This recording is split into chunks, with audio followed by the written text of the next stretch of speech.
healthy ecosystems are the basis of all value and wealth in relation to currencies that we're using today. Um, but there's like a lot of things that you can like change your mind about. Like a lot of people think that what's cool is like popular culture and this and that, but I think some of the coolest people in the world are like running mushroom clubs. So again, we gotta change our mind about things. So Cornelia and Sam wanted me to talk a lot about or more about like all of the things I've been doing, which can go all over the place. And I like to keep like a solid line of motion and thought because it's definitely a lot. Like I've been all over since the pandemic or the pandemic, as I like to call it. I've been working with a lifestyle brand. My sister company is called Certified. I'm actually wearing all of our clothes right now, and all of the clothes are made out of sustainable, recycled, organic materials only. We emphasize just reutilizing things that are already in the stream, or showing people how to do things differently. Paul Stamets has like the Amadou hat. I think I'm the first person with the polypore mushroom Nikes. So we got that one out. But yeah, so we've just been figuring out how to, influence culture and teach people, how to return to nature, how to get back in nature, back into the environment. I study permaculture. So Cornelia said I've been working on educating myself for all these years, but studying permaculture really helped me to get started. Permaculture is a whole system design science, and I got my permaculture design certification. It's one of the very few amount of certifications I actually have. I have a permaculture design certification. I have a certification for completing an algal culturing techniques course at the Bigelow Laboratories for Marine Ocean Sciences and Microbiota in Boothbay, Maine. I have a certification for completing a truffle a truffle cultivation course, and a truffle microscopy analytics course in Spain, which we're going to be talking about. And I have a certification for decorating cakes that I got at like the back of a Joanne Fabrics or something. Yeah, so very, very few, but they're all really fun. But the permaculture design certification, I got that first. That was like what I got really early on. And to complete your permaculture design course, you have to create a design that your mentors say that you utilize all the permaculture ethics and principles. So my first design was called non-traditional independent education systems. I dropped out of high school, but I didn't want to stop learning, and I wanted to be able to effectively utilize all of the things that I was learning.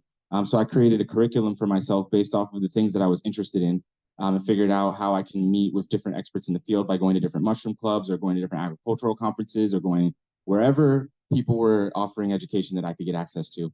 So that's really how I started to build it all up. But that's like over 10 years ago. Now we're all up in the mix. So I did have a couple things pulled up to show you guys before we start entirely nerding out about truffles. Oops. I've been, let's see if I can move this bar. There we go. Go away. If I make it go away, I don't want it to be here.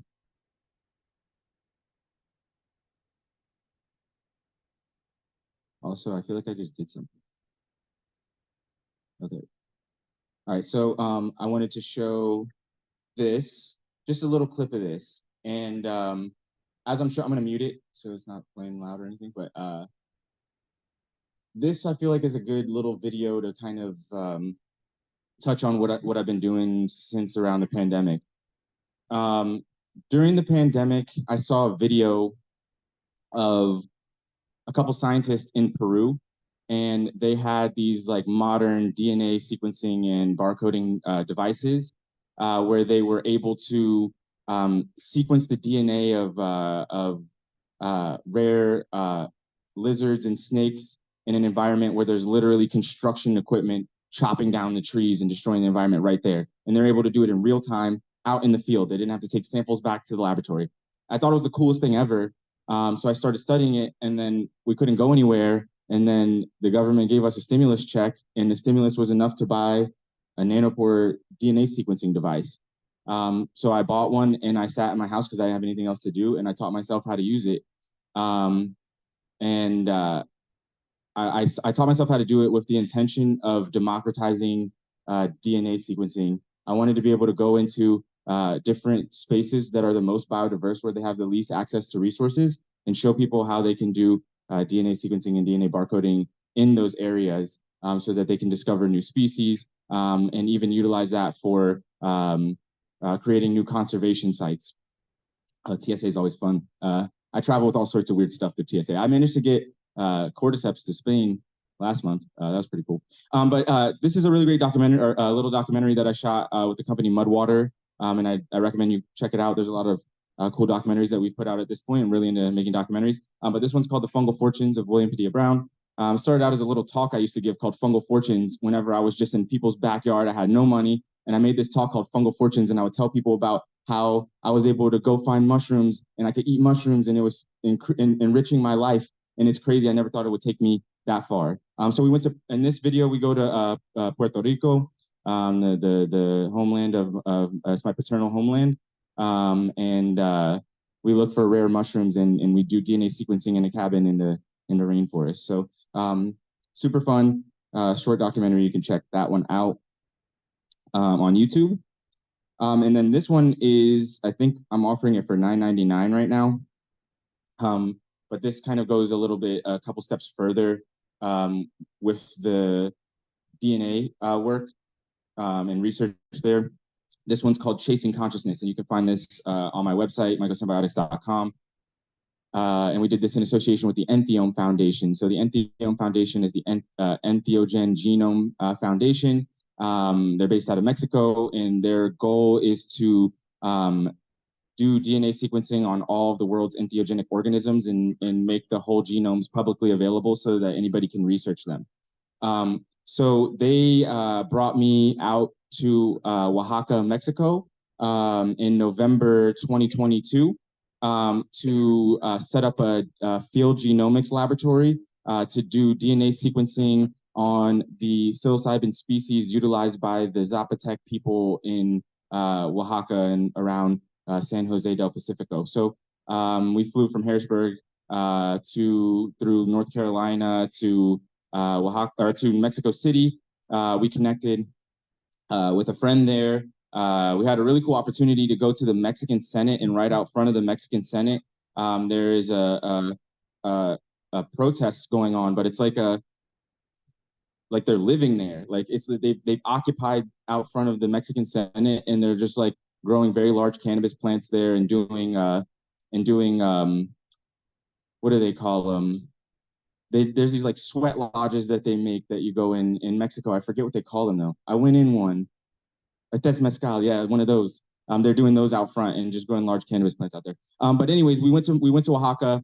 We did the DNA sequencing, and it was an incredible experience. And setting up these field laboratories is like putting us in the position to figure out how to do this better and make it more efficient. So since then, I went out to Italy. Was the last time I did a DNA barcoding class, and I was able to like just in a couple hours efficiently show people how to do DNA barcoding, because we've tried to do this in so many environments. We had to figure out the most easy, most effective way to do this in the most places. So yeah, you can check out this documentary. This one's a more feature-length documentary, and that one you can find through our website. Okay, so aside from that, the past 2 years, I had multiple employees for 2022 and 2023. And I put a lot of emphasis on just building up our product line and building out our brand and doing a lot of farming. So I farmed mushrooms a lot for the past 2 years, and we put a lot of work and a lot of money and time into studying the best practices for extracting different types of mushrooms.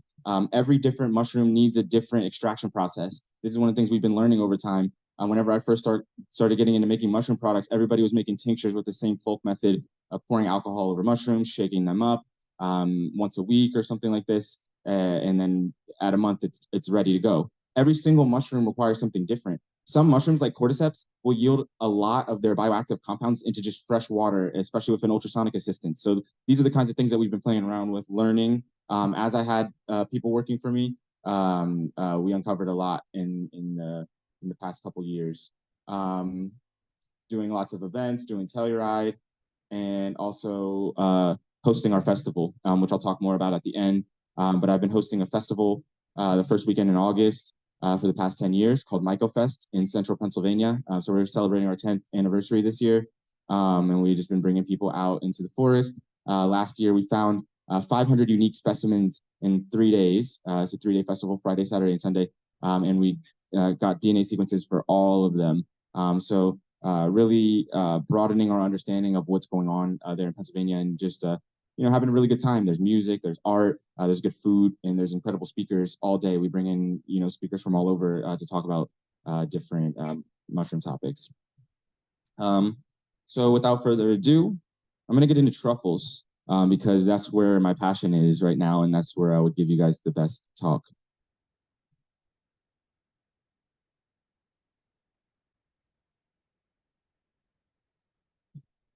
How many of you guys like truffles? Oh yeah, there we go. All right, it's gonna be good. You see how I said it's the Earth's ultimate mushrooms? It's pretty cool, huh? All right, my clicker's not working for me, so I'm just gonna hit this. Oops, maybe it's just not, I need to click this, that's why. Okay, so how did I get interested in truffles? Um, Crazy. I mean, how did I get interested in any of this? Like, I literally just like, I don't know if you would have seen me. Maybe I should put a picture here of like what I looked like before I got interested in mushrooms. Like, when I was younger, I just wanted to be a rapper. I mean, probably look not that far off, but now I am a rapper, so whatever. But I used to want to just be a rapper. And I grew up on the internet era kid. So I was always looking at internet on the internet. I've been on YouTube since 2006, whenever it came out.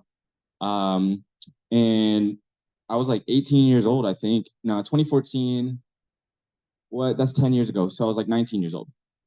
And well, this has been June, so I would have been 20. But either way, I saw this video come up on YouTube. Me and my girl are hanging out in the living room. We put this video on. It's called Day with the Dealer, Truffles. And at the beginning, he's like, I got that black, I got that white. And then it shows him in the back of this van in New York City. And I'm just like, yo, what's going on? And like, and then it zooms in and you see like the truffles. And he's just like selling truffles out of the back of the car to this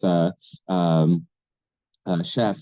And this kid's like 21 or 22 in this video, and he's like, "Yeah, I started this truffle business when I was 15." Da da da. And he's like riding around New York City selling wild mushrooms, selling truffles. And I'm just like, "Yo, this is one of the coolest things I've ever seen.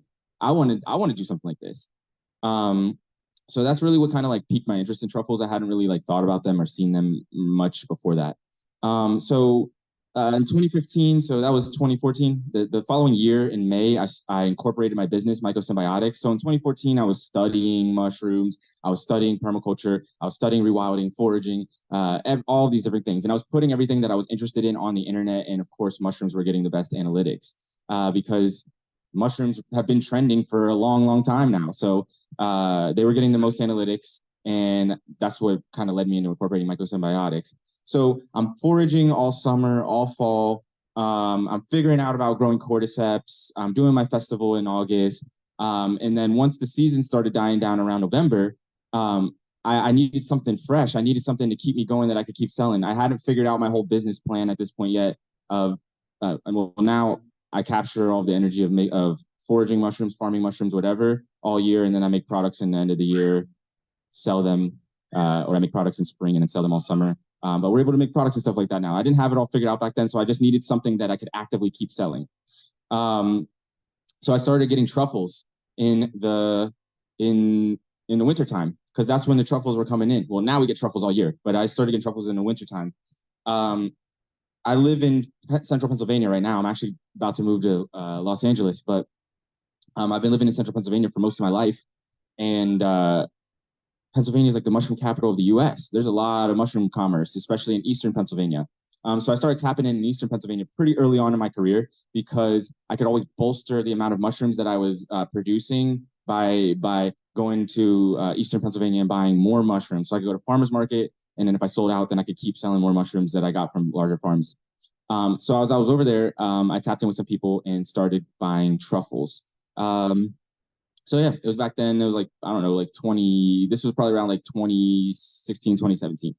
And I started posting it, and I wanted it to like look really cool. And because some kids clowned me when I was teaching in elementary school, they told me I looked like a bum. And for me, a big part of it is like, I don't know, you guys are already here. Like whenever I go in the woods, those people are already in the woods. But like 99% of the population is like popular culture. They're not seeing all this kind of stuff. So I'm just like, how do I translate something so foreign to people that only understand consumerism? So I think I've been doing a good job, but now our brand's like super cool and it's all sustainable. So it makes me feel better about it all. So yeah, what are truffles? What's truffles? What are truffles? Anybody know? Well, I mean, it says it right there, but did anybody know beforehand? Truffles are mushrooms. Yeah. Truffles are mushrooms. Truffles are the fruiting body of hypogeous generally ectomycorrhizal fungi. Hypogeous means below ground. We usually don't use this terminology that frequently because we're mostly dealing with epigeous above ground mushrooms and not ever really with any hypogeous fungi. So I say generally ectomycorrhizal because they can be exhibiting endomycorrhizal traits occasionally, but very rarely. So they live on the outside of the roots. They're more associated with trees. Endomycorrhizal associations are more like perennial annual type plants. Truffles have been part of the human story for a very long time. Truffles are written about in Kabbalah. No, not in Kabbalah, in Quran. They're written about in Quran. And they're also, I believe, written about in Hebrew texts as the manna or the food that the Israelites ate in the desert, that they found in the desert as they were on their exodus from Egypt. These are desert truffles. They're known as Terfezia, genera. And so some truffles people eat like mushrooms, and some truffles people eat like seasonings. So like some mushrooms are just more like, they're not so fragrant. They're more just like delicious or like caloric or something like this. This one's more like caloric, like starchy, potatoey. So they cook it up more like a potato. And we were talking about this too, and I thought it was super crazy, but like they also like use it in their eyes for like healing like issues with the eye. Like they'll put truffle juice in their eye. They have special ways of doing this. They're not just like you can't just like go grab a truffle out the ground and just stick it in your eye. Somebody let Mika in. Click this thing. No, I wasn't going to let them in. I was just trying to move that thing off the screen. Okay, so people can ask questions because I don't want people to be like confused sitting here. So if you have any questions, like please ask so I don't just like lead you down some crazy rabbit hole. Yep. How do you find them? Many ways. There's many ways to find them, and we'll talk about some of the ways. But originally, like I'll let y'all know because it's just a private event and it's super super cool. But I got to film for PBS like last month, and it's gonna air either this month or next month on a show called Untold Earth. But on that episode, I got to go out in the forest with two of our country's truffle experts, and one of them was like the guy, like the first guy that was like describing all the truffles in North America. And he just went out with a rake, and that's kind of what started the raking culture, which is frowned upon for mass commercial cultivation, but utilized heavily for research. So people will go out with a rake little under the trees and stuff like this to go find truffles. This is like not the best for the health of those truffles or the root zone. But for research, you can go out and discover all sorts of truffles just by raking around trees. But I would recommend like at least studying basic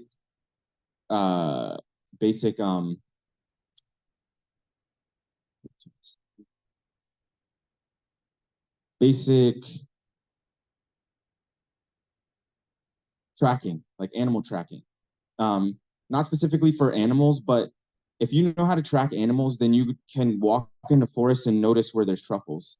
There's signs that they give you, like a creme brulee. Like they create something called a brulee, and I would see them all the time in the forest before I knew what they were. Other ectomycorrhizal mushrooms can also make brulees, but they'll put antibiotics around the tree in a ring where they want to actually produce their mushrooms. So you'll be walking through the forest and you'll see a bunch of plants, but then one tree will just have a ring with no plants around it.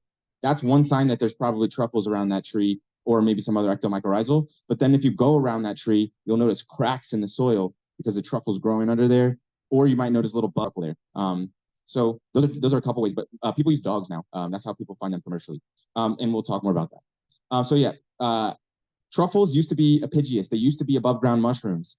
Like almost all truffles used to be above ground mushrooms. And stinkhorns are actually truffles that turned into above ground mushrooms. So like super nuts, right? So yeah, they still have their gleba and everything, the stinkhorns. Like their gleba just comes out on the top part now, and it's still stinky. It still attracts bugs, all the same. So yeah, they used to be epigeous. And Tuberaceae's most recent epigeous relative is a South American cup fungus, Nothojapnia thaxterii. And Tuberaceae diverged 156 million years ago during the late Jurassic, and that's a molecular estimate. How many of you guys have ever heard Terence McKenna's stoned ape theory? Okay, so not that many. The stoned ape theory from Terence McKenna is about how monkeys in the savannah. Well, this depends on what your belief system is. I believe in everything. I've been traveling around the world my whole life. I've hung out with all different kinds of people. I'm not about to tell them they're about to be damned to hell because they don't believe in XYZ things. I just be chilling with everybody. So I've listened to so many stories about everybody, what they believe, and I love all of it. I don't want to box out any of it. So anyways, if you subscribe to the belief system that humans evolved from monkeys, there's this theory that, or apes, there's this theory that as apes were evolving on the African savanna, following grazing herds of animals, they would have come across the psilocybin mushroom growing in the manure of these animals. And it's known that apes eat all different kinds of fungi.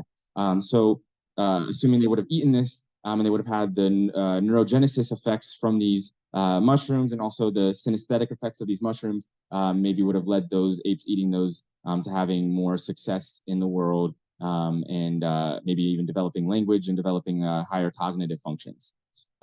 So I thought this theory was pretty cool. I also listened to a lot of Terence McKenna growing up, and he said something that I quote all the time, but he said in one of these talks, he said, DNA is protein syntax uttering itself into existence. Wait, hold on, because he said it like this. He said, DNA is protein syntax uttering itself into existence. And I was just like, oh my God, because like I grew up with an English professor as my role model, my grandfather. So he taught me about like syntax and all these different kinds of things. So I'm just like, whoa, life is a language, like for real. Like we're living in a story, and like everything is just expressing itself and literally telling you its story. Like the reason that flower is pink and the petals come out this way and it branches this way is telling you everything that it's ever experienced in its entirety. Every form is telling you everything it's experienced in its entirety based on where it was and what it was doing. It's all right there if you can let yourself open to it. So I'm studying truffles with this in mind, right? So I'm going to go into like a little evolution kind of story. So I hope you guys are ready for it. Grab on your seats. So this is really cool. I like this, seeing this visual. And this is where I always tell people, remove your lifespan bias for the story, okay? Because I'm going to get into a story. People watch fantasy, right? People watch all sorts of stories. I'm going on a story.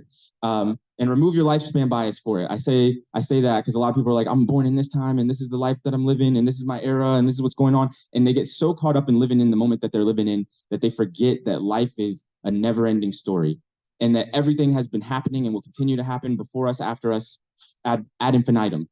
So if you only think about nature in your lifespan, everything is very static. It's almost like a pause screen on a video. You get like a very, very few seconds of the actual video if you just go out there and see it as it is in this moment. But when you go out there and you recognize everything is becoming it's dying and becoming at the same time. You're witnessing it changing from what it was and turning into something else at the same time. So if you kind of look at this, these cups are actually trying to close. Like if you were to look at this for like hundred thousands of years, these cups are closing and going down in the ground. Whenever the grasses started to grow up, the mushrooms were like whenever grasses started to show up in evolutionary time and grow up to create microclimates on the ground, the mushrooms were like, hey, I can protect myself and my spores if I go under here a little bit. So some of them would like start to tuck down underneath the grass. Some of them would come secotioid, like how the mushrooms like close up and they don't open up their cap all the way. and then the secotioid mushrooms would slowly turn down into puffball mushrooms, which would slowly turn into cup mushrooms, which would slowly close up and go down under into the ground, where they would effectively conserve a lot of energy by not producing a big sterile part. Like the stem on a mushroom is sterile. Now it's all fertile part except for a little thin lining on the outside. And they went underground where the temperature and the moisture is going to be more consistent.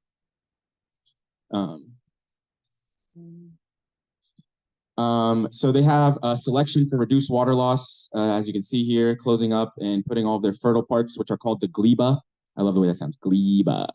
But they put the gleba in the inside, and that's where their spores are produced. And in between the gleba are veins.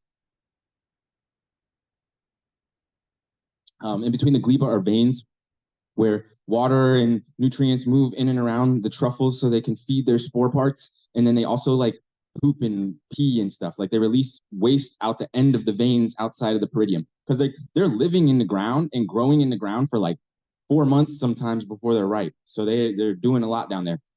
And like honestly, understanding that they're living in the ground for 3-4 months before they're ready to be harvested with millions, thousands, hundreds of thousands of organisms that wants to eat it all around it, but somehow it manages to get to that full ripe maturity. There's an interesting chemistry going on. Evolutionary experiments. So there have been over 45 identified animals, mostly placental and marsupial mammals. And this research is all going to change because there's people specifically studying marsupials that have truffle diets right now. So this number is going to change. This number is going to change because we're just scratching the surface. So humans have been cultivating grains for 10,000 years. Humans in Japan have been cultivating mushrooms for 2,000 years. Humans in Latin-based speaking countries have been cultivating mushrooms for 200 years. Humans have been successfully cultivating truffles for 60 years. And that's the first ectomycorrhizal mushroom that we figured out how to successfully cultivate. So with that being said, we're just scratching the surface. We don't barely know anything. And I would assume that there's a lot more. But these are 45 identified animals that are specifically dependent on truffles. Like they need those truffles. It's a huge part of their diet, if not the sole part of their diet. So even though insects are animals, I didn't include them because the number would just be astronomical. Some of the animals include voles, gophers, squirrels, even possums, boars, pigs, mountain goats, elk, deer, bears. All sorts of animals have relationships with truffles. And I think there's a very clear reason for this. So there's 32 identified mycophagous turtles and also other reptile species, lizards, and gastropods. So truffles require, even though the truffle fungus will be living on the roots of the trees for years, sometimes in the wild, 100+ years. In cultivation, they're only getting them like 50 years. There's one person that I met in Spain, one farm that I went to in Spain, that's getting like really old plantations with other what they call contaminants growing in it. So there's other mushrooms even growing in these plantations and getting huge truffle yields. So we're learning a lot right now. But even though the truffle mycelium is on the roots of the tree, it needs spores to activate it. So to activate it to fruit, it needs spores to do its sexual reproduction every year to fruit truffles. So in Spain, they've actually figured this out, and they create what they call nidos. They call them nidos, and when they translate it to me, they call them Spanish wells. But nidos means nest, so they call them little nests. They dig these holes, and they put like soil in it. They have this like special truffle soil that you can buy there. They put soil in it. It looks just like soil mix, and then they fill it up with truffle spores. So they save a bunch of truffles, they dry them out, and then they powder them, and they put them in these holes in the ground, and then big truffles grow in those holes, and it sexually activates the tree to produce more truffles around the tree. And they've increased production with these things. Some people say that the nidos are not necessary, but I saw big. Even if they don't activate the tree, even if we're just fantasizing, they grow huge truffles in them holes. So I'm gonna do them whenever I start growing. So it's thought that the animals go eat truffles, the animals poop the truffles out, the spores out. Those spores are active in the environment and sexually stimulate the tree ad infinitum. So there's research saying that foraging behavior, hoarding, hibernation are recognized as factors influencing the spatial and temporal patterns of spore dispersal. I would also like to take that further and think about it backwards. Like I think that the truffles are heavily influencing the animals' lives, and not just the animals are influencing where the truffles are living.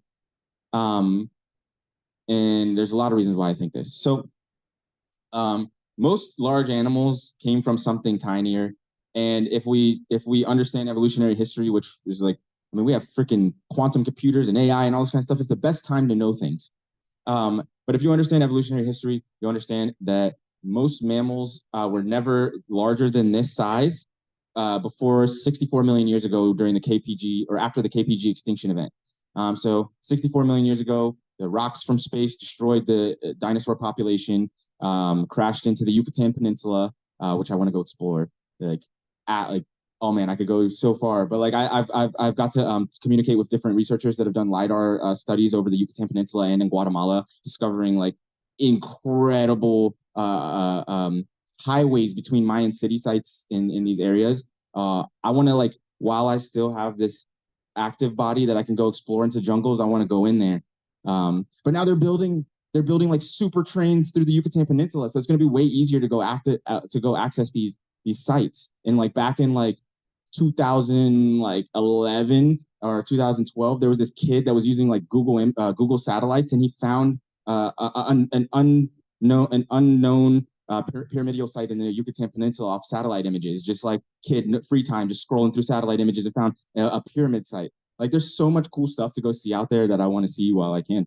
But anyways, not to go too far off. The Yucatan Peninsula is where the impact happened. That part's not necessarily important. I'm just a super nerd. But no animal could be larger. No mammal was larger than this back then because all of the ecological roles for anything larger than this was taken by a reptile already. One of the things that I've seen by looking at evolutionary history, I've been going to museums my entire life and looking at all sorts of things all over the world, all different kinds of bones, all different kinds of research, evidence, all this stuff. The one thing I've noticed is like every time in history, nature creates a similar looking organism. Like there's the rhinoceros, but then there's also the triceratops. There's the giraffe, but there's also the long neck dinosaur. Like there's always like the environment requires certain things for its functionality, and it'll always create a similar form for this functionality over time. It happens even with placental mammals and marsupials. If you look at marsupial mammals, there's a marsupial version of every placental animal. So like there's a marsupial wolf, there's a marsupial mouse, there's a marsupial rabbit, there's a marsupial like dog. Like every like in when given the time, any life that's out there will fill all these different ecological niches. So the reason I say this is because most of the organisms that have the most interdependent associations with truffles are tiny. And after that extinction event happened, there was many years where the earth was very dark and there wasn't a lot of vegetation. Do you have a question? Oh, okay. So there wasn't a lot of vegetation because there was a big cloud of dust. So fungus would have been very dominant at this point in time and afterwards, helping these trees to reestablish themselves. This is something that I saw when I was in Spain, where I was in the most productive truffle region in the world, in Teruel in Spain.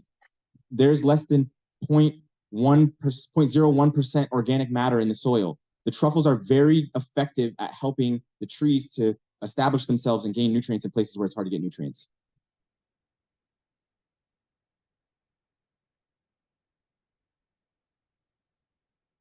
Mm-hmm.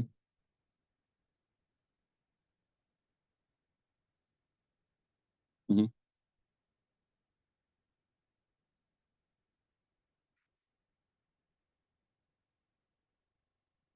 Like a poop from an animal, or a rotten truffle from another tree near it, or something like this. Yeah. So she was asking about this unknown. Where's the other parent come from for the truffles that are associated with the tree? It usually comes from the poop of an animal, or a rotten truffle that's still there. It can reproduce with itself even, from a rotten truffle that was there from the year before. So I want to get through this and nerd out more on truffles, but I've been refining this theory for a little bit, which I'm just gonna drop it. We call it the truffled vole theory. We might change it from vole to some other like shrew or something like this, but I have this theory that truffles have uh, had a similar effect, like people think of the stoned ape theory, but even before. I think that truffles increased mammalian neurological function. And there's a couple reasons I think this. I've been studying cannabis for many, many years. I've been writing a book on cannabis culture, hash culture, because it just fascinates me. Um, and and it's evolved very quickly from its origins in Western Asia to being in, high tech laboratories in the U.S. now. As I was studying this, I was studying the history of cannabinoid receptors, and the correlation. Like, why am I talking about cannabis now? Because truffles have a more ancestral genetic production of cannabinoids than any plant. Truffles have been producing cannabinoids before plants were producing cannabinoids. Why? Well, let's figure it out. Jellyfish have nerves with synapses like ours, and their nerves use cannabinoids. We have endogenous cannabinoids in our body. You don't need cannabis to have cannabinoids. Our body produces a couple. And we have receptors for them. But their nerves use cannabinoids like ours, but they don't have CB1 and CB2 receptors. So by looking at them, we can see what we have in common with them, and we can see the oldest parts of our endocannabinoid system. This base layer is mostly intracellular cannabinoids, which we use within our nerves to manage problems with oxidation and inflammation. These are like the things that destroy life. Oxygen and inflammation, like the radiation from the sun heats you up, you get oxidized, you turn into a wrinkle. That's what happens when we put a fruit outside. Yeah, that's what happens with anything in life. If it's not actively living, it will get wrinkled up by oxidizing and inflammation.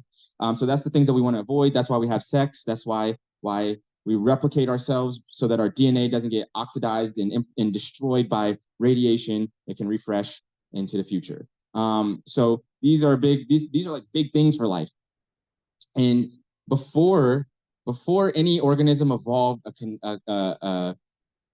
a method of interacting with cannabinoids or any kind of cannabinoid system, there was no way for any nerve cells to tell other nerve cells that they were experiencing inflammation or oxidation. This is a big deal. So one nerve cell is getting inflamed or oxidized because something in the environment started hurting it, and it can't tell all the other nerves around it that it's getting damaged. So all those other nerves are going to get damaged.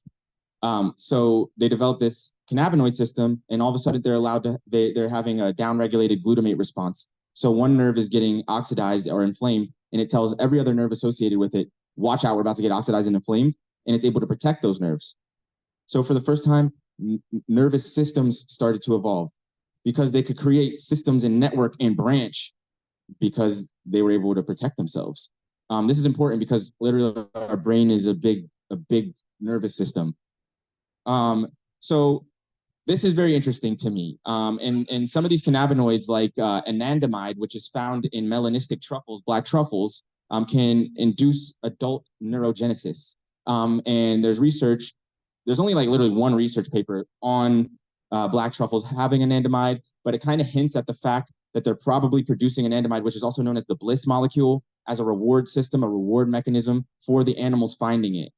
And you would have to think too, because when the animals are eating this in abundance, they're eating it as a food source. They're not just like shaving it on top of their food, like eating a little tiny bit. They're eating these whole things as much as they can eat. And like you'll see with like the mice and the squirrels, they'll eat as much as they can eat and they'll leave some of it in a hole. So sometimes you can go look in squirrel holes and mice holes and find the rest of a truffle that they had left in there.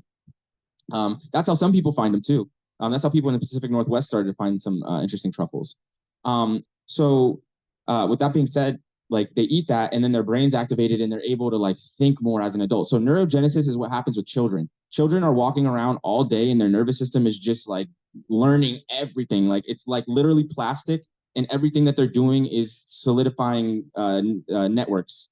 If you look at a baby when they're little, the baby can't articulate its fingers. Babies can't articulate their fingers till like almost like 1 year old.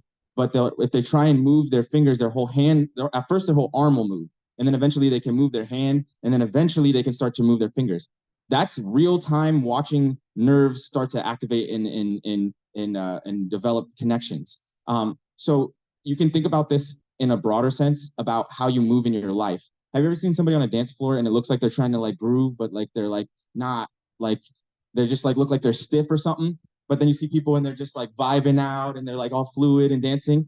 They probably were dancing more when they were younger. And those people that are stiff probably were sitting down in a chair and standing up and sitting down and standing up, or doing the same like repetitive kind of things often, or maybe they just can't dance. But there's like nervous system connections there. And it's literally it's as simple as that. Like what you do when you're a child develops those connections and what you're able to do with yourself. That's why like you see some people from like the Pacific Islands that can like shimmy up a coconut tree in like 2 seconds, and you're just like, whoa, I can never, because we never did that. But they've been doing that since they were a little kid. So they have the nervous system connections for that. But there's some compounds, there's some foods that we can eat, there's some substances that we can consume in nature that allows us to enter into neurogenic phases as an adult, so that we can recreate and we can relearn and we can change our minds. Evolutionary experiments. And like for the animals, I think this is super helpful also for the animals, also for the truffles. The animal eats the truffle, it's going to neurogenesis, and it's like maybe needs to go find more truffles, which is something that's not the easiest thing to find. They literally have to use their smell and go around and like dig and stuff. So I think it's like rewarding them and helping them to also find them again. Um, and and talking about smell for the one time, because like truffles are like literally all about smell. At the end, I have some freeze dried truffles that you catch some whiffs off of. But our smell is the one sense that we share with every organism. Smell has been with every organism since single cellular organisms. It's the one thing that's from everything we can relate in this one sense.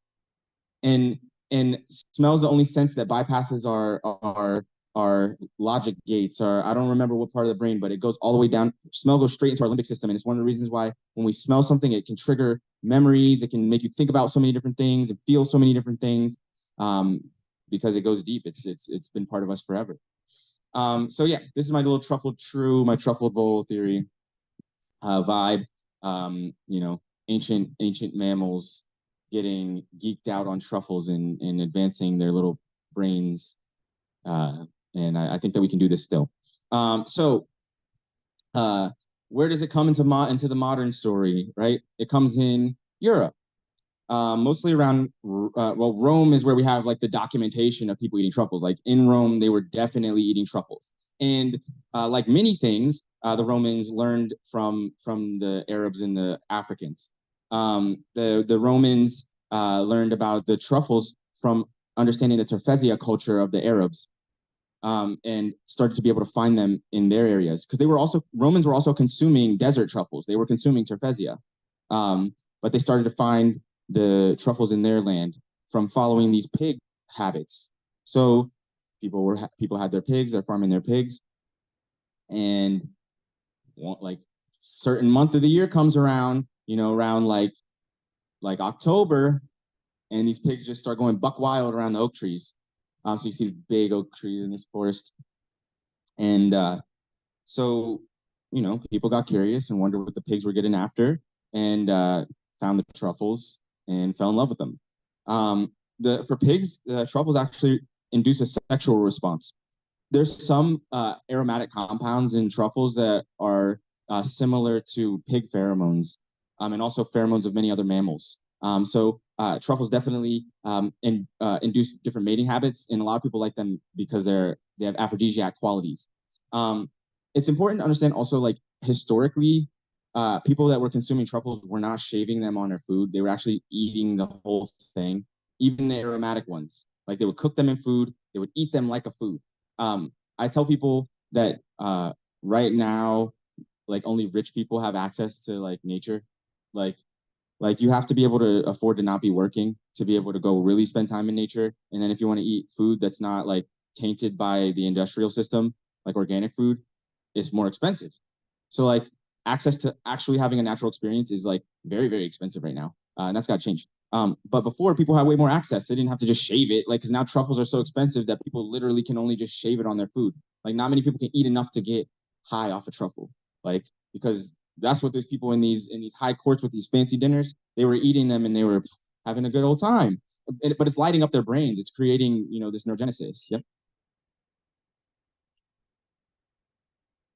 Yep. Yeah, I will talk. I'll talk on that a little bit as well. Yep. Um. Yep. You can eat truffles raw. Most people do eat truffles raw, but like they'll shave them onto hot foods. But the Spanish and Italians, when they do eat larger amounts of truffles, they do usually cook them. Yep.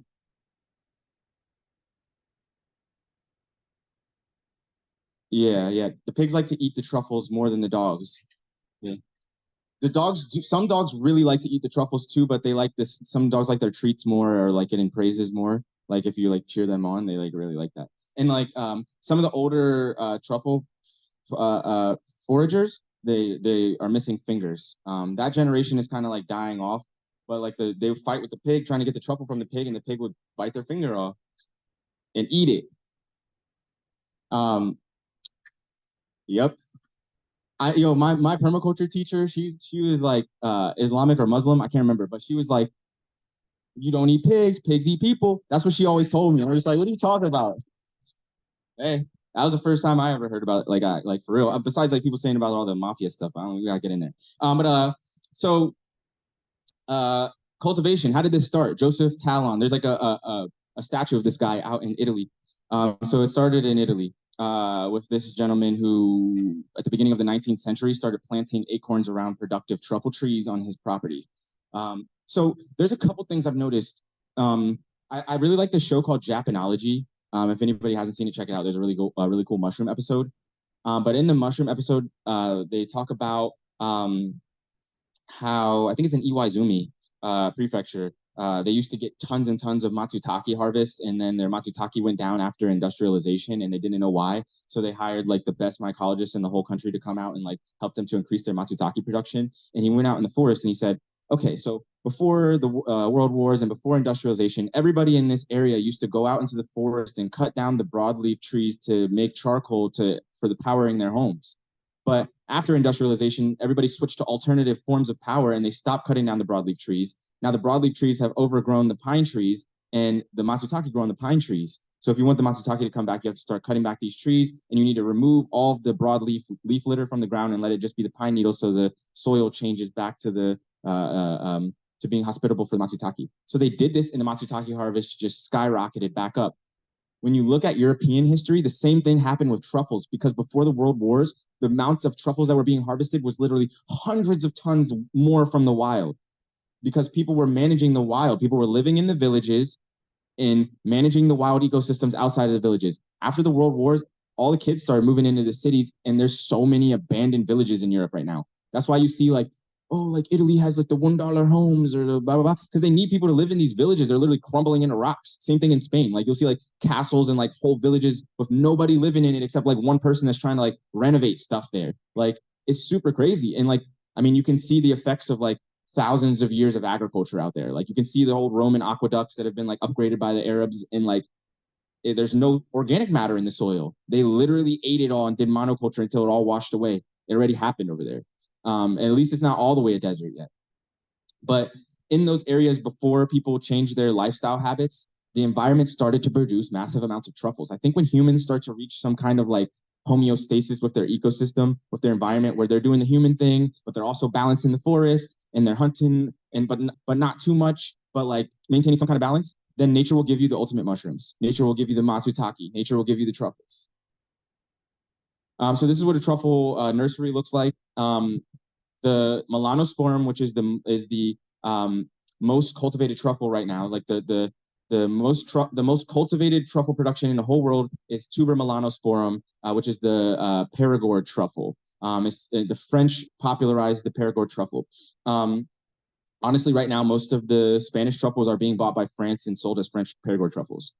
The truffle industry is the most sideways industry that people have been leading on mystery for so long because they literally make sales off the fact that people have no idea about what's going on with truffles. So these are oak trees. Tuber melanosporum can grow on, I don't want to say every Quercus species, but so many different Quercus species. It can grow on so many different types of oaks. In Spain, they grow it on Quercus ilex and Quercus faginea.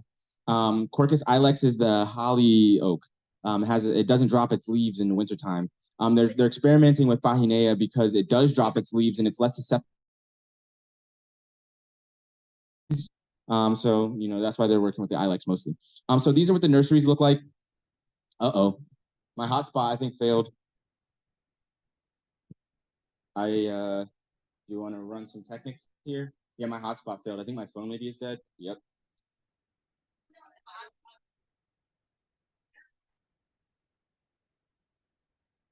Uh, Should I keep going or no? What time is it? How much time do I have? Oh, sick. Okay, sick. You guys might get some like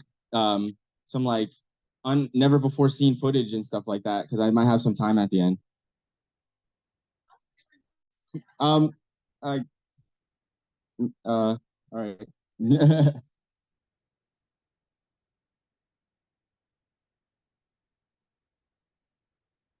You could you're all right. So oh yeah, I got lots of gear, lots of gear.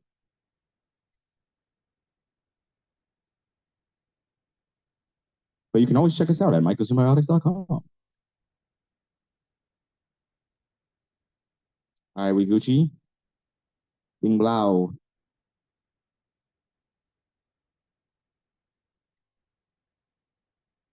Uh,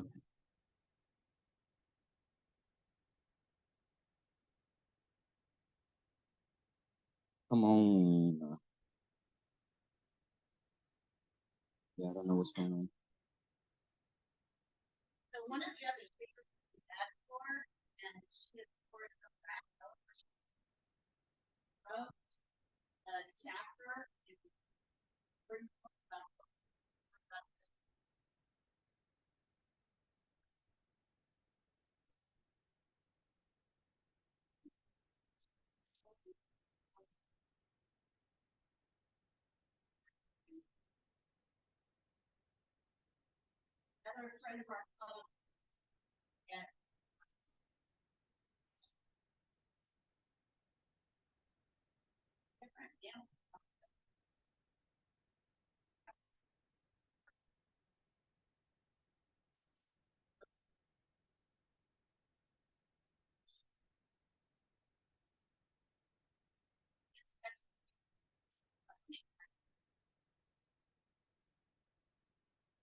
I need you to make me a host again, please.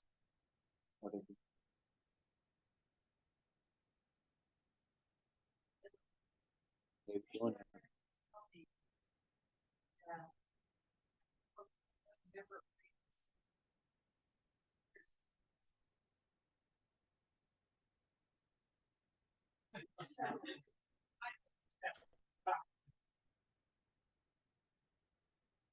Okay, here we go. All right, you can turn the light back off. All right, everybody, and we're back. And we're back with another episode of Talking Truffles with William Padilla-Brown. So these are the breaks, and these are the breaks. So yeah, hey, there we go. I knew I would get somebody. So yeah, these are the nurseries. And what people are doing is collecting the truffles. Like a lot of people that are um shaving truffles on dinner tables, they don't want like a super massive truffle. So there are a lot of really massive truffles that people will save for inoculating trees, and this is very beneficial actually for people that are inoculating trees because if you can get more larger truffles instead of a bunch of tiny truffles, there's less chance that you have an invader truffle. There's like less chance that you have a weed truffle or like a truffle that you didn't want in the mix. In Europe, a lot of people are importing Chinese truffles, tuber indicum, because they look like black Perigord truffles, and then they mix them in with the batch. Um, they like put enough of the actual truffles that it smells right, and then they fill it up with the Chinese truffles that don't smell that strong. The Chinese truffles can be good, but they rake them out, and like they usually rake them. When you rake them, there's no way to tell if they're ripe. That's why we use a dog instead of just going. Because if you're farming, like there's truffles there that time of year, but if you go rake them out, you don't know if they're ripe. The dogs will always find the ripe ones. Um, so when you get the unripe Chinese truffles, they just use them in as fillers. But if you get a batch of truffles that you're trying to use for inoculum for your nursery, and there's Chinese truffles in the mix, and you accidentally get Chinese truffles on your trees, and then you sell those to somebody, like somebody buys thousands of dollars worth of these trees and invest 5 years, 10 years of their life into trying to get these to produce, and then they get the wrong thing, and it's like not as valuable. They will sue you for real. Like, you better have good insurance. Are you gonna close that little box? All right, cool, cool. So I'll talk a little bit more about trees, and I'll talk a little bit more about different species here in a moment. But as far as consumption goes, there is so many aromatic compounds in all these different truffles. They have so many unique aromatic compounds. We're finding that their microbiome, the organisms that live in, they let some organism inside of them. Like they let some microbes come inside of them and live in there. And like, and those microbes that live inside and the microbes that live on their peridium eat their aromatic compounds and poop out other more desirable aromatic compounds. How cool is this? Yes, they're literally just gassy. They're farting, they're letting it all out. And yo, I was with our the guy that started the Oregon Truffle Festival. I'm having an interview with him, and like we're talking about truffles, and he's like, yeah, and I had this one truffle, and like it just like everybody turned their head, and I was like, yo, it was loud, and he looked over, he's like, that is a great way to describe a very strong smelling truffle. um, but yeah, so like we're bringing culture into the game. It's just like a bunch of like, I mean, people with their noses up as far as like the European stuff goes. But like, and the truffle culture in the U.S. is way more humble in the Pacific Northwest. But it's still it's still a high like the fact that I was in the Oregon Truffle Festival, especially with the prices that it was. My life has literally geeked me out. I don't. People ask me if I like to do trip and all this different kind of stuff because of what everything's going on, the psychedelic stuff's going on in the world right now, and I'm just like, yo, my life is a trip. I don't need nothing. Like I can literally go sit in the grass and just look at the sky for all day and just be like, whoa, this is crazy. Some people need some mushrooms for that, but I'm just like, nah, everything is literally wild right now. But yeah, the fact that I ended up at the Oregon Truffle Festival is just bizarre coming from what we come from. But all that stuff said and done, bringing culture into this space, and also like geeking out at the fact of the aromatics, because like just keeping it real, I come from a cannabis background, so I'm like familiar with aromatics, and like everybody's all like, oh, terpenes, oh, terps, but like there's like so many aromatic compounds even in cannabis. There's like sulfur compounds, there's bioflavonoids, there's all different kinds of stuff going on. But with truffles, there's like more complexity than most organisms that you'll ever see as far as aromatics go. And one of the people that I looked up to when I was younger, his name's David Wolf. I was listening to him talk one time, and he said the most spiritual compounds in nature are levitational. And I was like, what the heck is this guy talking about? And he's like, yeah, the most spiritual things are levitational. He's like, when the Native Americans said their prayers, they put it with smoke because the smoke went up. But when you think about medicinal herbs or medicinal mushrooms or natural medicines, what's the levitational compound of it? What's the levitational component? The smell. When you open up any kind of product, the first thing that hits you is the smell. It's going up. It's trying to go away from the thing. It's trying to get off of the thing. It's trying to go into heaven. It literally, uh, that is what we want in us. We want those spiritual compounds in us. We want all those aromas in us until it comes out of our armpits and we're sweating it out and it's coming out of our breath. That's when you're really saturated. That's the best. Like, I like lion's mane is the easiest to get saturated off of. Did you know that the erinacines and hericenones are all aromatic compounds? Did anybody know that? Did anybody not know that? You can raise your hand. Don't have to be shy.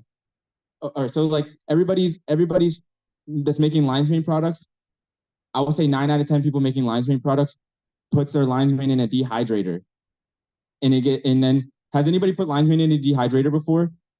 No. Anybody? I use freeze dryer. Yes, very much yes. But if you put lion's mane in a dehydrator, you gotta open a window or something, right? Because the whole room's about to smell strong. But those smells are the things that you want in your body. That's the aromatic compounds. That's the erinacines and hericenones that people are saying lion's mane's good for your mental health. But then they dehydrate it in a dehydrator and sell you a product that has some lion's mane compounds in it, but not the ones that's good for your nervous system because those flew out the window. So I think it's important to get all those into your body. And again, lion's mane, if you just eat it fresh, you can eat enough before you can start breathing it out and it will come out in your sweat. I'm not even trying to joke about this. This is something that's actually important if you're trying to like do therapy with some of these things, when you can saturate yourself with the compounds so you really can know it and it's really just like coursing through you. Yep.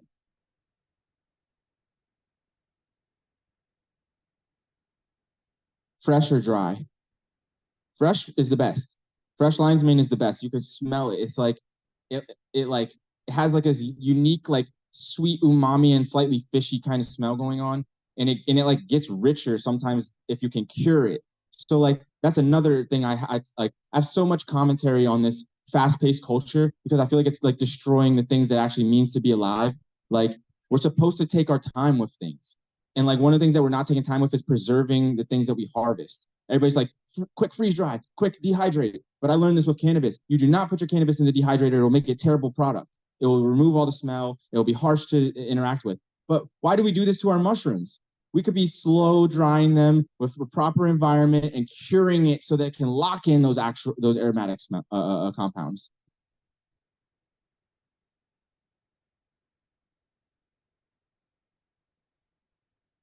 It depends on how you're growing it, but they're going to be different. You heard the French word terroir before? It's about the flavor of the land where it comes from. When I can tell the difference in the flavor of a mushroom grown in a grow room versus the mushroom in the wild. Sometimes I can even taste the cleaning product that they use in the grow room on the mushroom. I could taste the refrigerator it's been if you didn't clean the refrigerator on the mushroom. Mushrooms are real good at absorbing stuff around them. Um, but um, it's just different. Like there was something that I wanted to mention about the wild product versus the cultivated. Um, Either way, maybe it'll come back if I need it to come back. But yeah, it's definitely different. Oh, I know where I was going. Um, how many? We're in the South. This might be actually good. How many of you guys, your parents lived on a farm? How many of you guys, your grandparents live on a farm? How many of y'all, your great grandparents live on a farm? Okay, so we got a lot of hands. I asked this question in London, and I got to great grandparents, and some people still didn't raise their hands yet. Like London's like Londinium, like was founded in the year 43. Like people have been in that city for so many generations.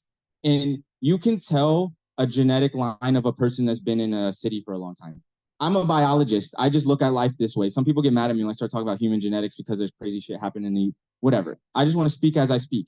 But like you can tell when people have been living in a city for a long time because you're going to get cancer and you're going to get anxiety.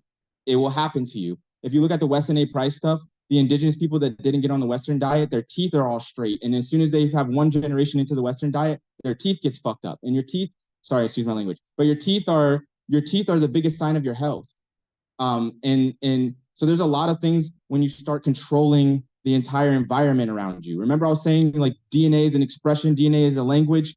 Like everything is expressing itself as the environment around it. Everything that has been a relationship in the environment it was exposed to. But for many generations, people have been living inside of boxes that they've been making, and that's affecting us. And at a certain generation of living in this, you're going to get cancer and you're going to get anxiety. That's just the outcomes of it. 1+1 = 2. So I'm saying, for people are now seeking this. This is the moment where people are getting back to nature. They're like, this system that we created is literally failing us. Like even the healthcare system cannot help me anymore. What do I do? They're coming back to nature. They're like, oh my gosh, there's these mushrooms in the woods and they might be able to help me out. And they're not gonna help you out if you burn them up in fast dehydrators. Like those people are getting sick because they're not in the nature. So you need to get them as much of the nature as you possibly can. Like you need to encapsulate as much of that aroma, as much of that experience as possible, because still we're giving them a product. Like a lot of times the people that are interacting with mushrooms right now, the only time they ever see the mushrooms is if you put a picture on their product. They're not getting the fresh mushroom, you know? So we're trying to bring people little by little in ways that they can interact with it, kind of bring them back into nature. But you got to give them that good stuff. Like, how many of you guys like coffee? Name your favorite coffee. Like type, what type, like a region or something? Like, oh, y'all like strong coffee. Yo, yeah, right? How many of you guys like wine? Name type and region.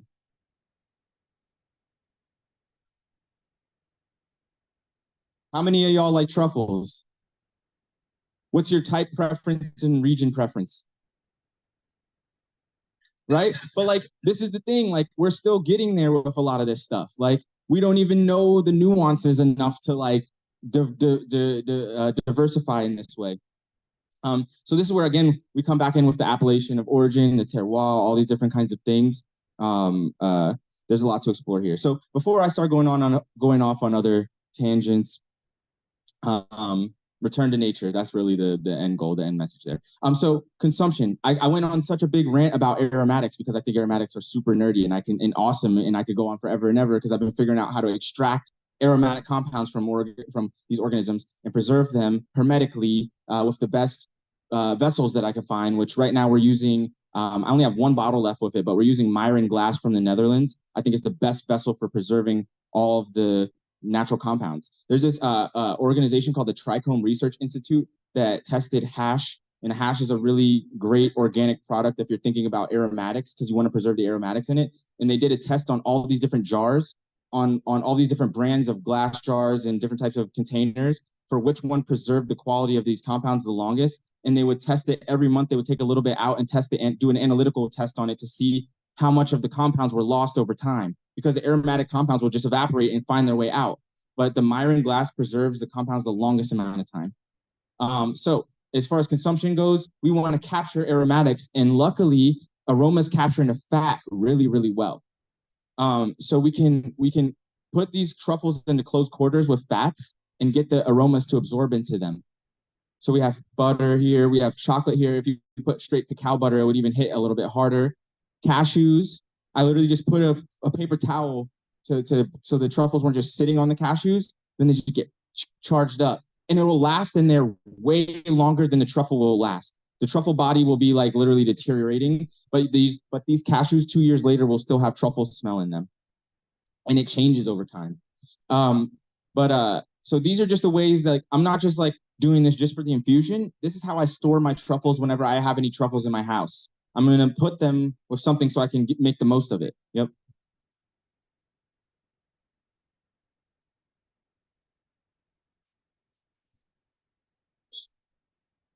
So cheese and eggs. Eggs are porous. They have little holes in them. So if you put the truffles with the eggs and then you do like a gentle poach, get out of here. Who likes, I mean, eggs are universal. Eggs translate into every language. This is awesome, especially if you treat them right. You have to be gentle.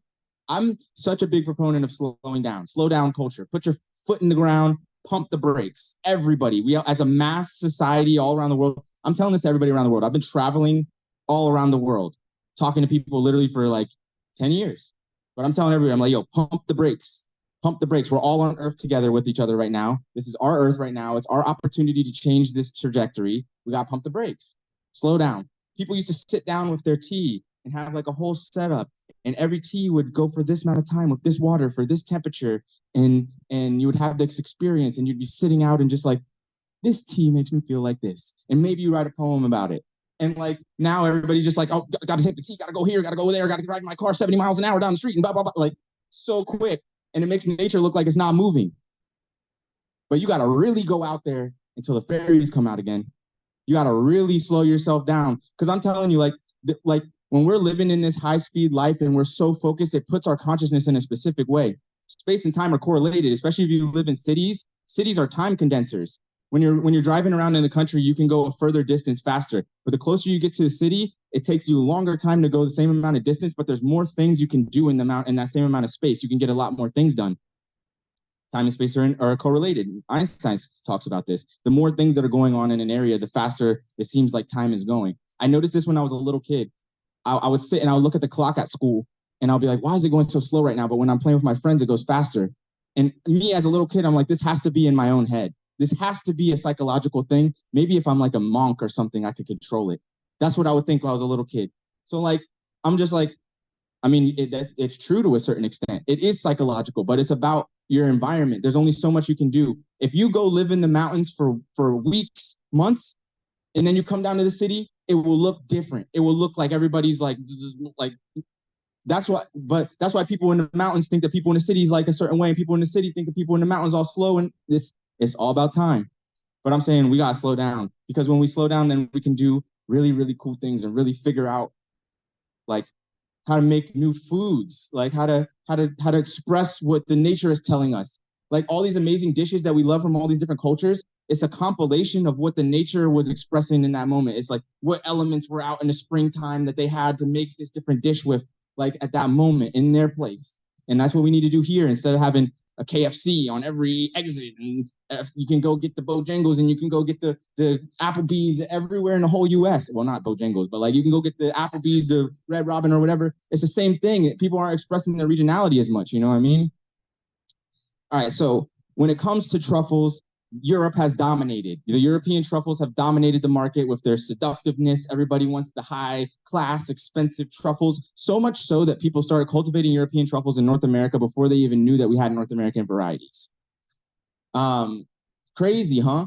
Like they're trying to alter the environment here to grow these crazy. They're bringing in truckloads of lime, dumping tons and tons of lime all over their property, and then getting native truffles as weeds on their farm.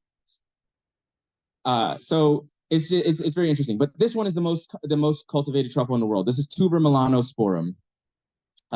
Super delicious, super seductive, amazing Perigord truffle. I really love it, honestly. But this is what I went to Spain to study about cultivating, and I went there to study about cultivating because I want to translate the information about cultivating into North American varieties. I want to go out and discover North American varieties and figure out how to grow them.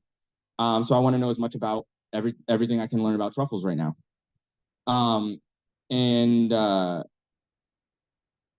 Most of the North American varieties that are described from the Pacific Northwest because most of the first like foundational mycologists in our country all were studying in Oregon and Washington. My truffle mentor, Dr. Charles Lefevre, was like of the same class of like Paul Stamets and under Daniel Stuntz. And that generation of Daniel Stuntz was Dr. James Trappy.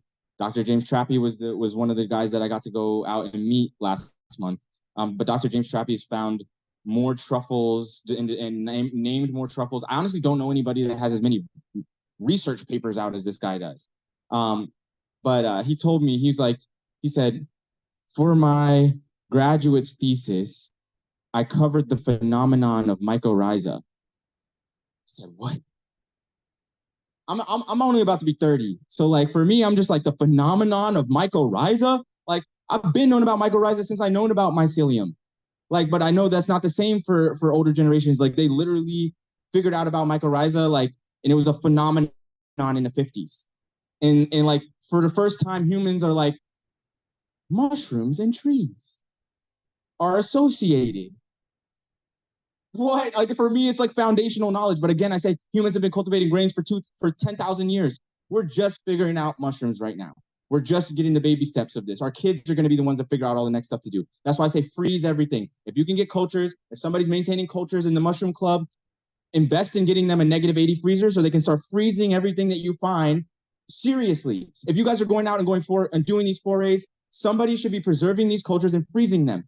I went and I learned about cryopreservation at that algal culturing techniques course. And when I was in that basement, one of the scientists there said, there's a culture in here that one of our founding members found in a puddle in Europe in like the 30s or the 40s or something like this. He said, a couple of years back, researchers at one of these universities in the US found out that it can remediate oil at some high capacity.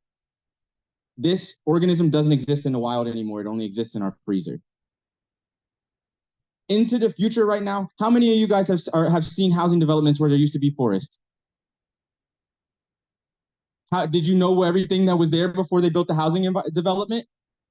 No, that's what I'm saying. But you guys are outside right now in places that are forest. Until my generation changes the trajectory of our development in this country, you guys need to go collect all of these things and save them for our kids because we don't even understand what they're doing yet. We literally just found out about mycorrhiza. It gives me the chills. It's literally crazy. They're going to be the ones that understands what's going on with it, and we need to save these cultures. We need to freeze them. The cryogenic freezer, the -80 freezer, is the modern day Noah's Ark. Okay, so Tuber melanosporum, about $2,000 for one that's the size of a cooler. You guys can invest in it together. So only one person needs it because you can put tiny little vials of each culture in it. You can store thousands of cultures in one little chest. Yeah, definitely a good fundraiser. I'm saying the same thing to everyone. I want everybody to know, and I want everybody to start doing this. This was the first large truffle I pulled. The first truffle I pulled in Spain was kind of tiny. But this is the first large truffle I pulled. Anybody notice this soil or lack thereof, though? These truffles are literally feeding these trees rocks. There is less than 0.01% organic matter in this ground here. If you pour vinegar on the ground, it makes bubbles. It's so alkaline there. But that's how they're also able to grow these truffles. They're only growing truffles and olives. That's it. That's all they can get to grow out there. But there's not very many people living out there, and almost the entire population left. You can watch videos online right now about how most of the population in Spain lives in a couple cities, and most of the middle of Spain is just empty. And Teruel is like one of the places that's like the most affected by this. You'll literally be driving through, and there'll just be castles and villages that are just like empty. And like in Teruel, as you're driving down the highway now, it's like hectares and hectares or acres and acres and acres of truffle plantations. Like I flew my drone over. This is a screenshot because I'm working on a documentary about truffles right now. I don't think I mentioned it. For some reason, the photo wasn't in this. I put it at the beginning of this, but it wasn't in there. But I'm making a documentary about truffles. I've been traveling around. I went to the Oregon Truffle Festival. I went around Spain. I went to Teruel, and I've been documenting. This is a small truffle plantation, and the trees are probably about like 15 years old. They're very manicured. They do irrigation, so they get high yields. And they're literally fueling the world's like this is where most of the truffles in the whole world are produced. Australia is competing now. Australia and Chile are competing, but they're competing at different times of the year because winter is on the opposite time in the southern hemisphere as it is in the northern hemisphere. So when the truffles stop producing in the northern hemisphere, a couple months later the truffles start producing in Australia, New Zealand, Chile, and a couple other places in South Africa, where they're also growing Tuber melanosporum. Tuber ostivium, this is like the summer truffle, or stivum. And there's another truffle called Tuber uncinatum, which they call like the winter, like just a lesser winter black truffle, but like they're the same species. They just like ripen at different times and smell a little bit differently when they ripen at these different times. But we would say that they're both a stivum. So Tuber uncinatum and Tuber stivum is synonymous, but they're just ripe at different times. So this one is also cultivated. This is like the second most cultivated truffle. We also have the Tuber borkii. This one is known as the bianchetto, or the little white one. And this one's also being cultivated in South Carolina, North Carolina.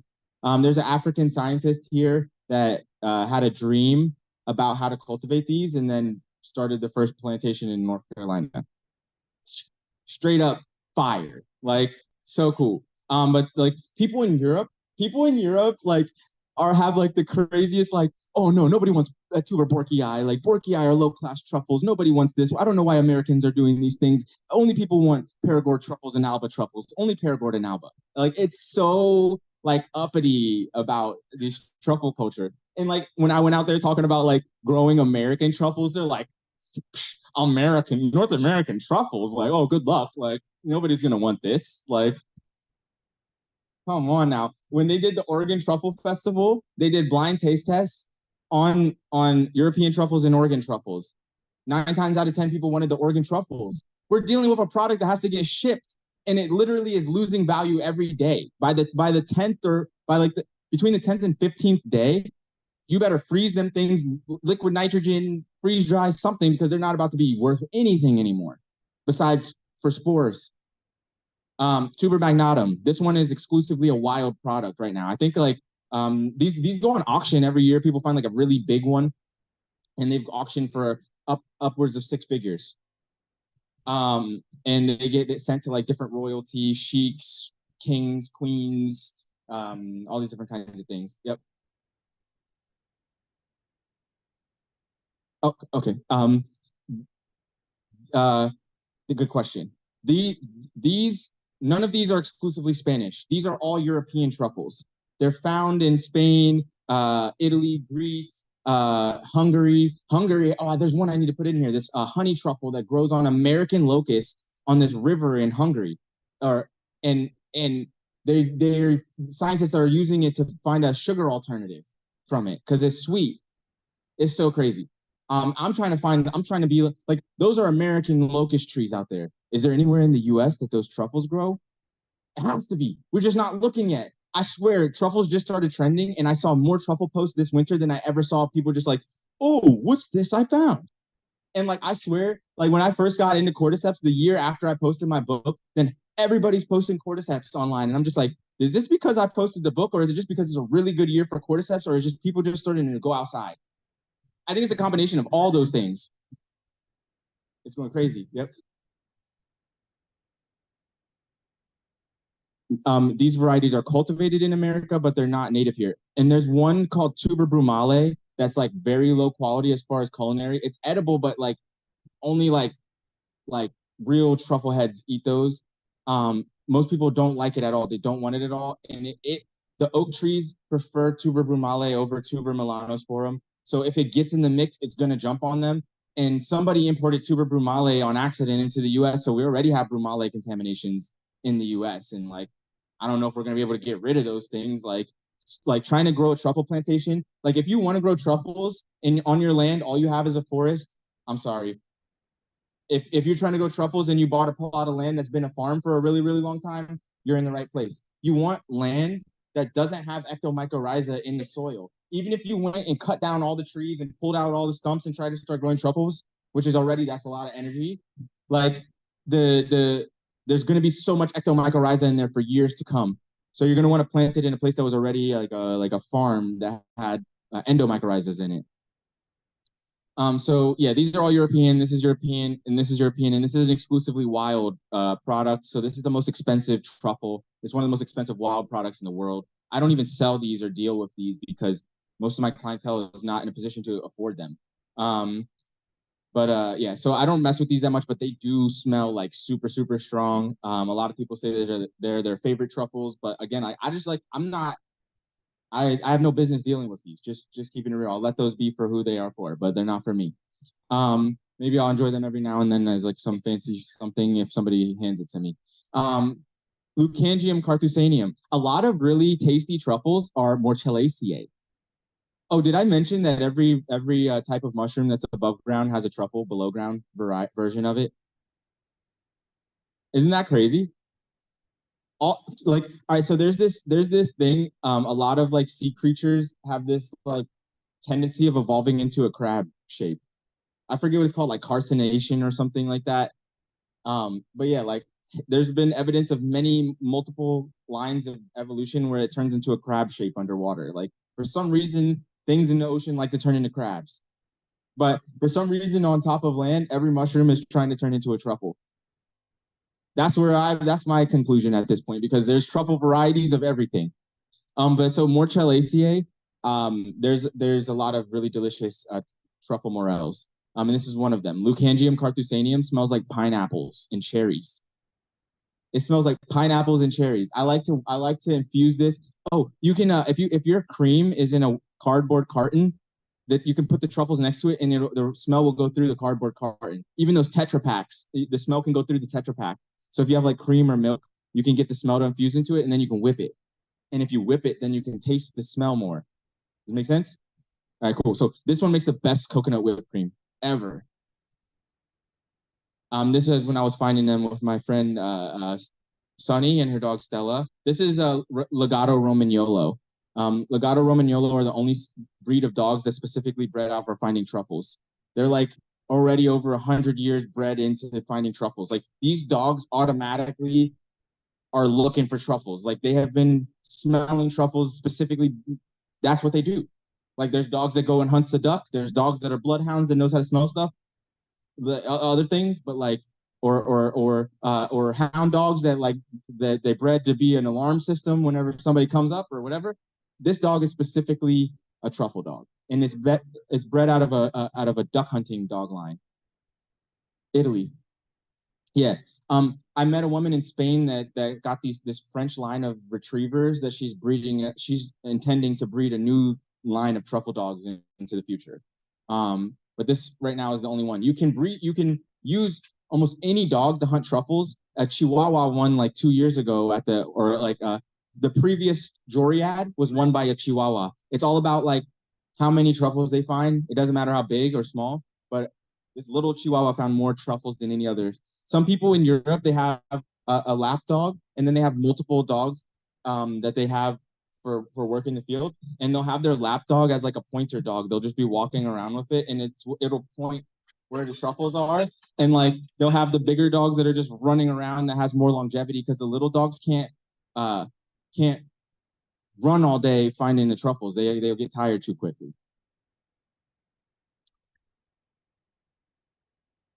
The leucangium, I found it in almost by Canada and in northern Washington. It's funny because they're called Oregon whites and Oregon blacks, and like somebody was like, "Oh, did they just like decided they wanted to stop growing at the Washington border or something?" But they're just named that because like Oregon seems to be like the central, like where the species like expands out from. It goes into California, it goes all the way up into Canada. But they were also all described by people in Oregon.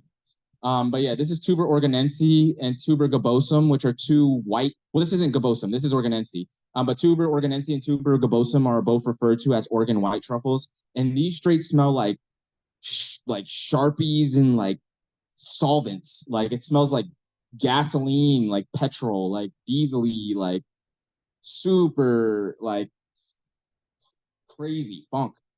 And it sticks and it lingers. This is tuber leonii, and all right, so there's this crazy, yes. These taste like it tastes like you just put like gasoline in your mouth, like, but in a good way.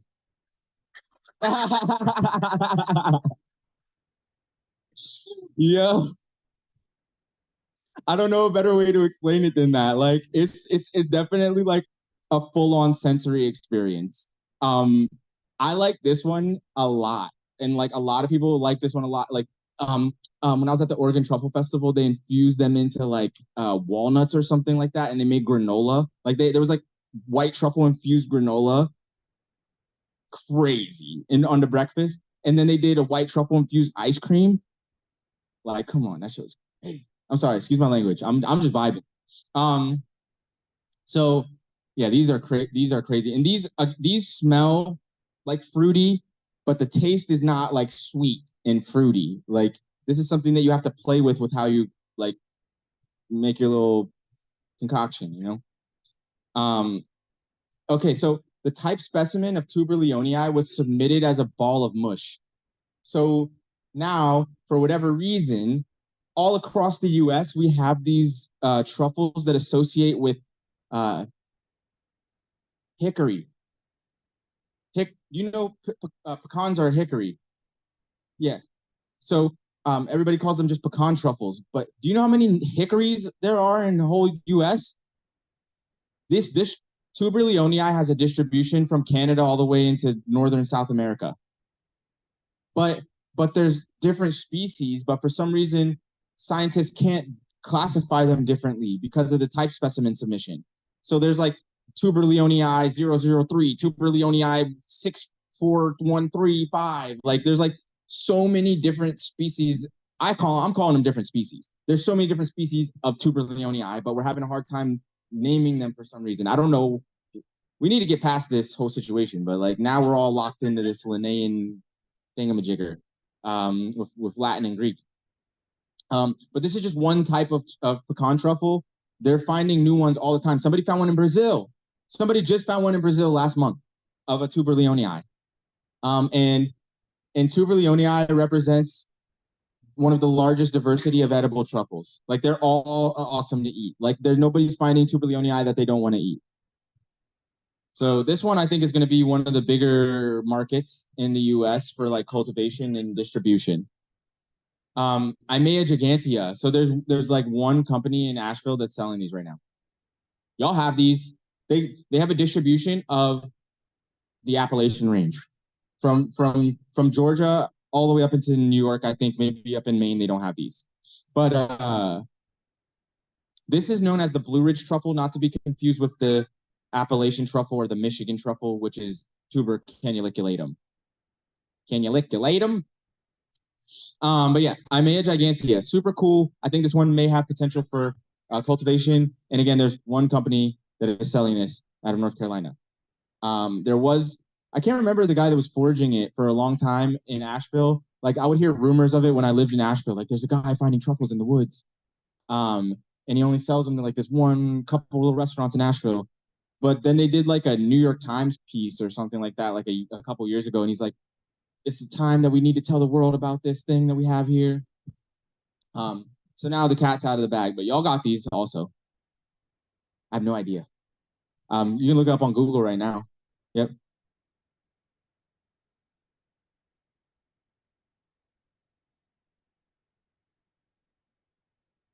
They have melanin in them. Yes. Yes.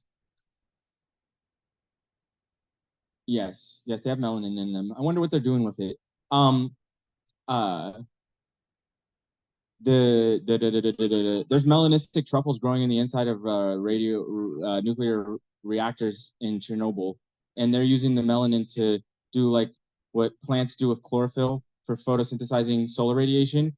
They're absorbing radiation from nuclear radiation through the melanin and making food out of it. Yeah. So who knows what they're doing with it? Um, okay, so this is from Appalachian Truffles. They're a company based out of Maryland and Canada, and they're already producing and selling cultivated tuber cannuliculatum. So this is the Blue Ridge or the Appalachian truffle or I mean, no, this is not Blue Ridge. My gigantea is the Blue Ridge. This is the Appalachian or the Michigan truffle. So this can be found in North Carolina, Virginia, West Virginia, Pennsylvania, New York, Michigan, Maine, Delaware, New Jersey, all over the place. There's truffles everywhere that you're looking for when you're finding regular mushrooms on your forays. There's truffles. Yep.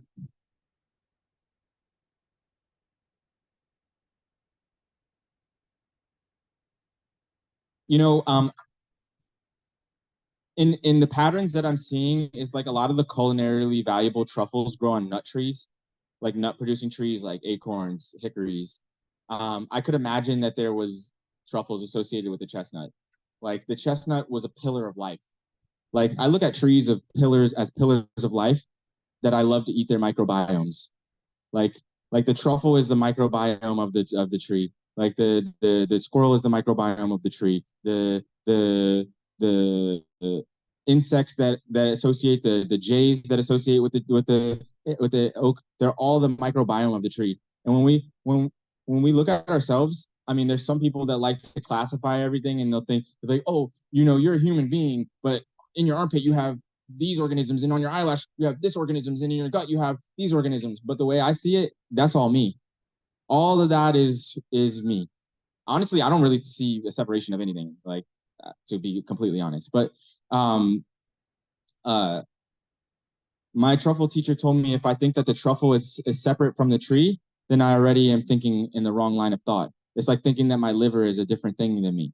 Like they're all associated. But I'd like to think of the trees as pillars of life. And chestnuts do have different types of truffles associated with them in China. So I could only imagine what we have. There's a few. I've in my travels, I've seen two American chestnuts that I was able to touch that are not hybridized. So maybe there's hope. I mean, I'm super far out. If anybody, I mean, here I'm here to be nerd. Yeah, you're here to hear what I like to say. We already have de-extinction technologies on our planet, and that's amplified by the fact that there's now quantum computers. So our children will be able to play with de-extinction technology.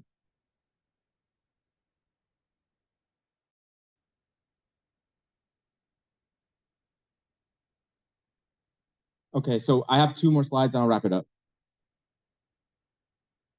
Okay. Oh yeah, but de-extinction technologies is like how we figured out how to like revive a mammoth through an elephant. You can do this with every organism and any like any plant. You can use any living relative of it to repropagate it through it. If you have the genetics of it, you can literally take the genetic code. Like right now, I can go on a website and type in a bunch of letters. I can type in a random set of letters of a genet of a D, like ATCG, and get some company to sell me. They will synthesize that DNA for me like anything I want, and I just have to pay by the letter. It's more expensive the more I get. But there's technology now to synthesize whatever codes of DNA you want So if you know the code of an organism, even if it's not here anymore, you can synthesize its DNA, inject it into its closest living relative, and reproduce it out of it. So we have these technologies available to us right now, and they're only going to get more advanced. Calipuya brunea, super rare, awesome, super delicious truffle, grows into Douglas firs. And it's named after the Calipuya people because it grows in their area in Oregon. And it smells like onions and cheese. And I think it will be awesome on like burgers. I ate it on like eggs and breakfast type foods. And I put it also in like this like it was like a kimchi bowl or something I had. So good. This one's so good. And that's the only one I ever had. This one and that one there in my hand. Yeah. Dr. James Trappy, his son and daughter-in-law found this one and they reached out to the native like not elders, but like the Kalapuya public relations, and they asked if it was okay, and they did. But James always likes to say like they don't eat it though. There's not much evidence of many of the natives up there eating mushrooms, but they just had like so many amazing foods out there, like salmon just popping out the waz, like all sorts of stuff. Right now I'm looking to raise funds. I filed a couple different grants to set up a truffle research program, a truffle research team.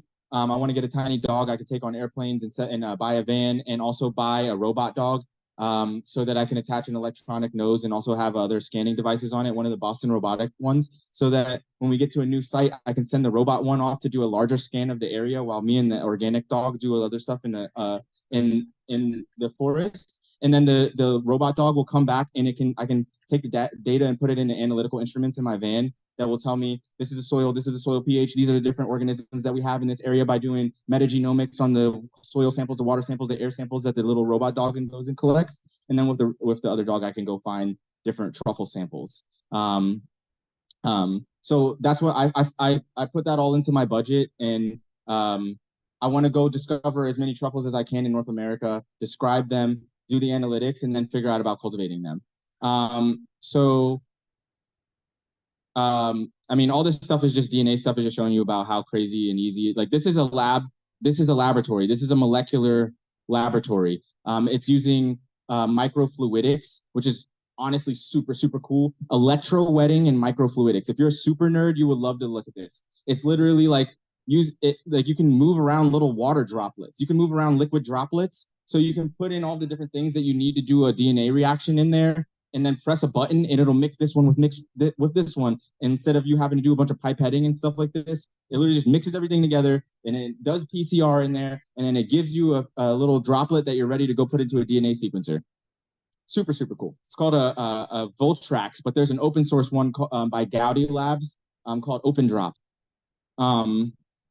Okay, so come to MycoFest, check out mycosymbiotics.com. I really appreciate your attention, and I hope I have enough time to make some sales. Thank you for listening to me. Well, that was awesome. Love it. Thank you so much, William. That was amazing. Yes, thank you, thank you, thank you.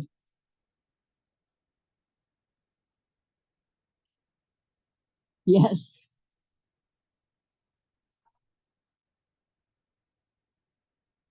That's right. So if you can help us with putting your compostable paper plates back there, and also cleaning up anything that you may have dropped on the floor, we like to get a good grade so that the church will welcome us back. Thank you. My phone is a hot spot back there.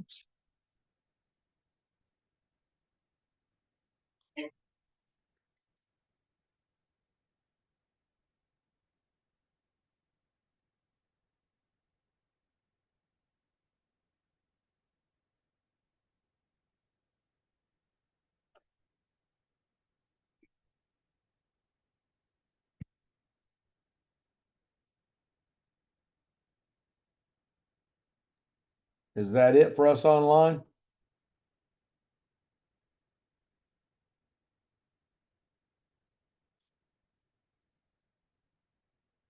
I think we're done. Okay, I wish I was there. Yeah, me too. It was great. Twas great.